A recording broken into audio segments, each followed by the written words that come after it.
हम तो अपन गलती का पश्चाताप जूता से मार के करते हैं। सारा विद्यार्थी पगला गया है, सब मास्टर सब पगला गया है। अब कहिएगा कि अब पगला काहे गया है। इस 2019 के इलेक्शन से जस्ट एक महीना पहले मार्च 2019 में एक वैकेंसी निकाली गई, 90,000 रेलवे की वैकेंसी निकाली गई। लोगों को लगा कि ये वैकेंसी उनके भविष्य के लिए, लेकिन भविष्य के लिए नहीं था। ये इसलिए मार्च में निकाला गया था क्योंकि अप्रैल में इलेक्शन थे और इलेक्शन हो भी गया, 55 करोड़ लोग वोट भी दिए। अप्रैल में इलेक्शन चालू हुआ, मई में रिजल्ट आ गया, प्रधानमंत्री लोग बन गए, लोग सांसद बन के घुस गए, लोग संसद भवन के अंदर दिल्ली एकदम बढ़िया से ऐश से जी रहे हैं। लेकिन उसी वैकेंसी में इस 90,000 पोस्ट के लिए लगभग 3 करोड़ लोगों ने फॉर्म भरा था। अब रेलवे कह रही है कि हमारे पास वेंडर नहीं है, हमारे पास एग्जाम लेने की क्षमता नहीं है 3 करोड़ का, और उन 3 करोड़ लोगों ने 500 रुपए दिया था। 500 रुपए फीस ली, बोले 400 वापस कर देंगे। अबे उधार ले रहे हो बच्चों से, शर्म नहीं आती तुम्हें? सरकार से मांगो ना कि 400 ले रहे तुमसे वापस कर देंगे। बताओ, मुझे दोगे तुम 500 रुपए उधार, मैं भी दे दूंगा 6 महीने बाद। मजाक बना के रख दिया है।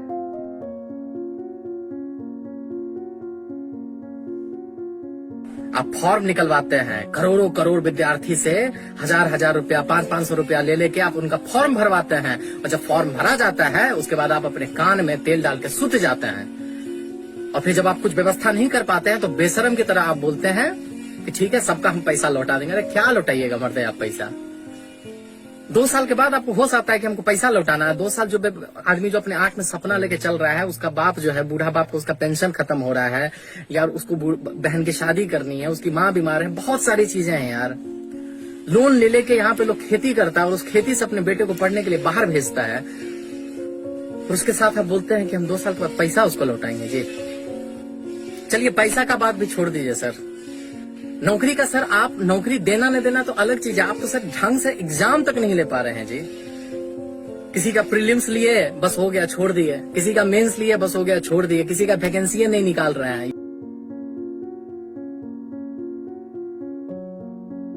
करते रहे, पॉपुलेशन भी तो बढ़ रहा है, कितने नौकरी देगा सरकार? भाई पॉपुलेशन बुड्ढों का थोड़ा बढ़ रहा है, पॉपुलेशन बढ़ रहा है जवान लोगों का। हमारे पास पॉपुलेशन नहीं, हमारे पास रिसोर्सेज बढ़ रहे। पहले घर में 1 आदमी कमाने वाला था, आज घर में 5 आदमी जवान कमाने वाले हैं, लेकिन वो पांचों के पांचों घर में बैठे खाली। अगर वो आदमी अगर एक आदमी 50-50 हजार रुपया कमा के लाएगा तो 2.5 लाख रुपया महीने घर में आएगा। आप कहते हो आत्मनिर्भर बनो, आपने छोटे मोटे बेरोजगारों के सारे धंधे खत्म करवा दिए, उल्टी सीधी पॉलिसी ला के कैसे आत्मनिर्भर बनेंगे? तुम लोग हम पे निर्भर हो, सरकार हम पे निर्भर है और हम आत्मनिर्भर बन जाएं। प्राइवेट नौकरी का पता नहीं, सरकारी नौकरी को तुम खाएगे 5-5 साल में क्लियर हो रही, अरे 5 साल में भी क्लियर नहीं हो रहा। इस तरीके का हाल देख लो। चलेगा, हमारा घर भी करकट का है और फिर भी अकाउंट में 1,23,000 था, 1 लाख रुपया डोनेट किए थे ताकि हमारे देश में खुशहाली आए और इस कोरोना वायरस से हमारा देश लड़े। ए भाई, वो बच्चा के पैसा दिया हुआ है, जो हम पढ़ाते हैं ना, वो वीडियो देखता है ना, वो व्यू होता है, उसे पैसा आता है, वो पैसा हम आपको दिए थे। पाप लगेगा ना, तो तनी ध्यान दीजिए यहाँ पर। ये देखिए, कहते हैं कथी कि स्थानीय खिलौने बनाकर आत्मनिर्भर भारत बनाइए। खिलौना तो हम बनल हैं, जैसे मन होता है आप खेल रहे हैं, जो आप कह रहे हैं लोग वही कर रहा है। अब हम कौन खिलौना बने? खिलौना तो जनता बन चुका है आप लोगों का। यह हमारे मोदी जी थे, ये हमारे नीतीश बाबू हैं। इनका चाल सुनिएगा, इनका चाल क्या है। अभी जब चुनाव आने वाला है तो बिहार पुलिस के बहाली निकाल देंगे, बिहार पुलिस के बहाली निकाल देंगे तो भारी संख्या में एग्जाम को करवा लेंगे, रिजल्ट नहीं देंगे।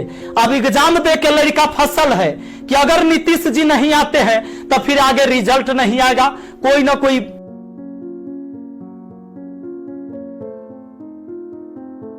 खाली कूल बनने के लिए लिखते हैं कि youth youth youth youth, youth के समस्या से कोई मतलब ही नहीं है। हाँ?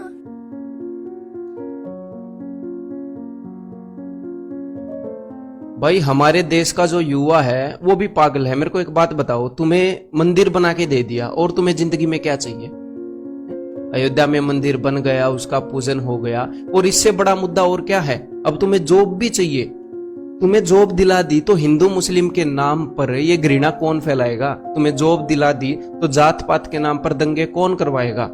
इनकी जो IT सेल या जो भी है, मतलब उसकी झूठी खबरें कौन फैलाएगा? अगर युवा को जॉब दिला दी, देश को एक विकास की राह पर ले गए तो हैं? जो लोग सरकार के खिलाफ कुछ बोल देते हैं उनको एंटी नेशनल कौन बोलेगा फिर कि भाई पाकिस्तान जाओ?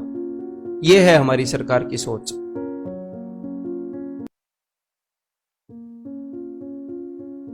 दिमाग उमाग सही है तुम लोगों का? पगलाए तो नहीं हो? हैं? मोदी जी से मांग करोगे, सरकार से मांग करोगे? तुमको पता नहीं है कि कहां रहते हो? देशद्रोही घोषित हो जाओगे। यहां पर सरकार से तुम कुछ मांग नहीं सकते, बस चुपचाप रहो। रोजगार चाहिए तुमको, दिमाग उमाग सही नहीं है। पकौड़ा बनाओ, रोजगार नहीं है। गोलगप्पा का दुकान खोल दो, ठीक है। रोड पे खड़ा हो जाओ, जूता सियो, ये रोजगार नहीं है। सबका दिमाग खराब हो गया है। 5 दिन के अंदर रिजल्ट आ जाना चाहिए, ये चेतावनी है हमारी सरकार को। चाहे अब कुछ भी करना पड़े, 5 दिन के अंदर आप रिजल्ट दो। क्यों नहीं दे रहे? बना नहीं रिजल्ट आपसे है? जब नहीं पता था, जब आप पेपर का नोटिफिकेशन निकाल रहे थे, हमसे रिजल्ट नहीं बनेगा, मैगी समझ रहे थे, तब 2 मिनट में बन जाएगी। एफर्ट लगाया कुछ?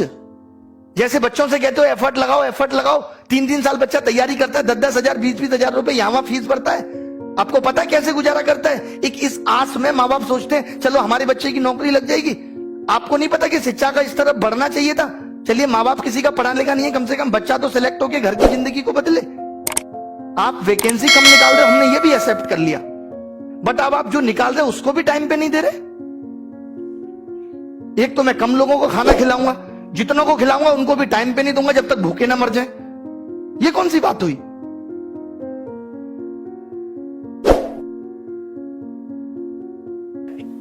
सुबह से स्टूडेंट का मैसेज आता है, बार बार फोन आता है, कभी कभी तो ऐसे मैसेज भी आते हैं, सर 200 रुपया पेटीएम कर दो, 1000 रुपए सर डाल दो, कोर्स फ्री में दे दो, सर पढ़ना यहाँ अटके हुए हैं, पिताजी की जॉब चली गई, सर कोई टाइपिस्ट की जॉब दे दो, कंटेंट राइटर की जॉब दे दो। मैं क्या करूं?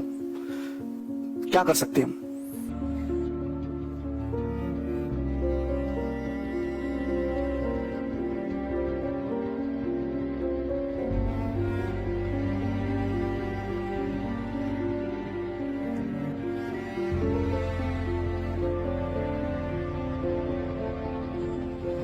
पहले आईएएस और उसके बाद एसएससी, और फिर से फ्रस्ट्रेशन का ई लेवल हो जाता है कि सर रेलवे का गैंगमैन से लेके लोको पायलट का फॉर्म भरते भरते हम लोग अपने सेल्फ एस्टीम का ऐसा बत्ती बना लेते हैं कि रात में जब टेबल पे बाबूजी के साथ खाना खाने बैठते हैं ना, तो परवल तक नहीं घोटाता है सर। 5 ट्रिलियन इकोनॉमी के भारत का सपना दिखाने वाला सरकार, सरकार नहीं, जादू है जादू, समझे?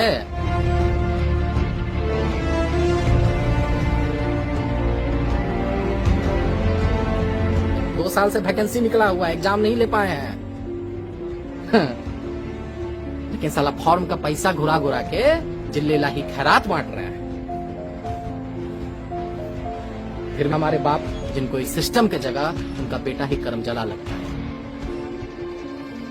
27-28 साल के बाद बाप के पैसे का रोटी ना पत्थर से जैसा हलक में उतरता है सर। और फिर आप सर बोलते हैं कि कुत्ता पाल लो देसी नस्ल का, हाँ, खिलौना बेच लो। अरे सर, काजू के आटा का रोटी खाइए आप नेता लोग, और आधी पेट बिलबिलाते इस जनता को राष्ट्र और हिंदू खतरे में है का झुंझुना पकड़ा दीजिए। बड़ा सही बात। अरे कान खोलकर आप सुन लीजिए कि 3/4 देश का जनता आपके आने से पहले भी हिंदू था और आपके जाने के बाद भी हिंदू रहेगा। काहे कि धर्म कोई फुटबॉल नहीं है कि राह पे चलता हुआ कोई इंसान इसको किक मार के निकल जाए। अरे आपको बड़ा शिद्दत और बड़ा उम्मीद के साथ हम लोग लाए थे कि आप सिर्फ हिंदू सम्राट नहीं, भारत सम्राट बनिएगा, युवाओं के दिल का सम्राट बनिएगा, युवाओं का दर्द समझिएगा। लेकिन जब सरकारी नौकरी के साथ साथ रेलवे स्टेशन तक बिकने लगे, जब 3 महीना में 18 करोड़ युवा अपना रोजगार खो दे, और जब विश्व में 4था नंबर पर अंबानी पहुंच जाए, तब लगता है सर कि दाल में कुछ न कुछ तो काला जरूर है।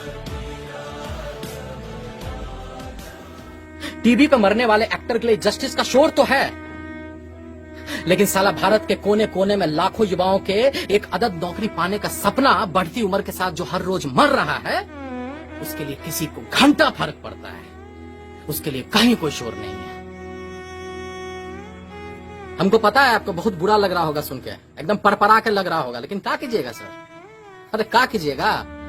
जब पेट में भूख और आंख में बेरोजगारी का जलालत हो ना, तो मुझसे भजन नहीं गाली ही निकलता है। अरे जिस युवा ने आपको इतना प्यार दिया, इतना प्यार दिया, जो आपकी लंबी गाड़ी और बढ़ी हुई दाढ़ी के सामने जो नतमस्तक हो गया, उसको आप पकौड़ा खिलौना बेचने का उससे भद्दा मजाक करते हैं आप।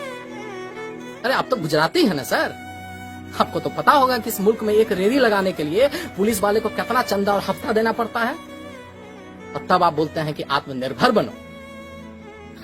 अरे रचाइए ढोंग, दिखाइए सपना। अरे आपसे पहले भी आया था एगो तुगलक, जिसका सपना और नियत बहुत साफ था, लेकिन जमीन पर आते ही ना टै बोल जाता था।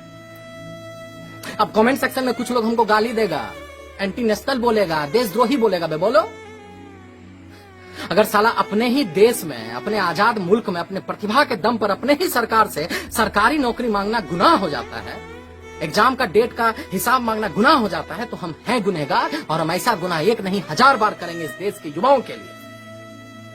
तुम रहो अपने नेता का चाटने में, और इस देश को महान बनाने में हम इन युवाओं के साथ खड़े और युवाओं के साथ रहेंगे। जय बिहार।